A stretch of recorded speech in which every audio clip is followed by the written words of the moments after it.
இப்போ பார்த்தீங்கன்னா, நம்ம ஊர்லலாம் ரொம்பவுமே பஞ்சம் வருதுன்னு சொல்லலாம். தண்ணியெல்லாம் சுத்தமா ட்ரை ஆயிடுச்சு. போர் ஓட்டுனா ஒண்ணும் பிரயோஜனம் இல்ல. 1000 அடி பக்கமெல்லாம் ஓட்டுறாங்க. அது ஏதோ 1, 2 போர் தான் அதுலேயும் தண்ணி வருது.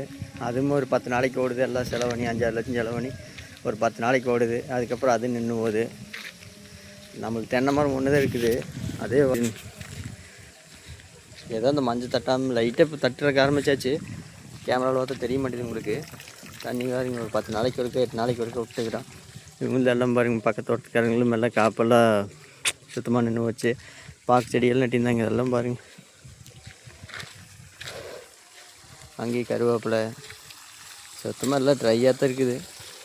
உங்கள் ஊர்லெல்லாம் எப்படின்னு சொல்லுங்க பார்க்கலாம். திருச்சி எங்கள் ஊரில் ஒரு அண்ணாங்க கூட லாரிக்காரரே ஓட்டாருங்க. தண்ணி கிணத்துக்கு விட்டு தென்னை மரத்துக்குள்ளே விட்றாங்க திருச்செங்கட்டுக்குள்ளே. இவங்க மாட்டுகளுக்கு வேறு மெயினாக இதையும் சொல்கிறதுக்கு மறந்துட்டேன். மாட்டுகளுக்கு வேறு மேவில்லை. இதுகளுக்கு ஒரு கத்தை வைக்க புல்லு 320 ரூபா. அங்கே ஆடு கத்தனை மேயுது. ஆனால் அதுகளுக்கு ஒன்றும் கிடையாது கடிக்கிறதுக்கு. ஏதோ வகுத்தின போன்ட்டு சும்மாவது அவத்தோட வேண்டியதாக இருக்குதுங்க. இதுக்கெல்லாம் எத்தனை தான் காசு போட்டு பண்ணுறதுன்னு தெரில. கவர்மெண்ட்டுமே என்ன பண்ணணுன்னா தண்ணி சேமித்து வைக்கிறதுக்கு என்ன பண்ணணுமோ அதிக ஃபஸ்ட்டு பண்ணணும். அதுக்கப்புறம் 2வது தொழிலெல்லாம். கிட்டத்தட்ட இப்போ காய்கறி ரேட்டுக்கெல்லாம் பயங்கரமாக ஆகிப்போச்சு. சர்க்கரை 70 கிலோ 70 ரூபா நினைக்கிற ஒரு கிலோ.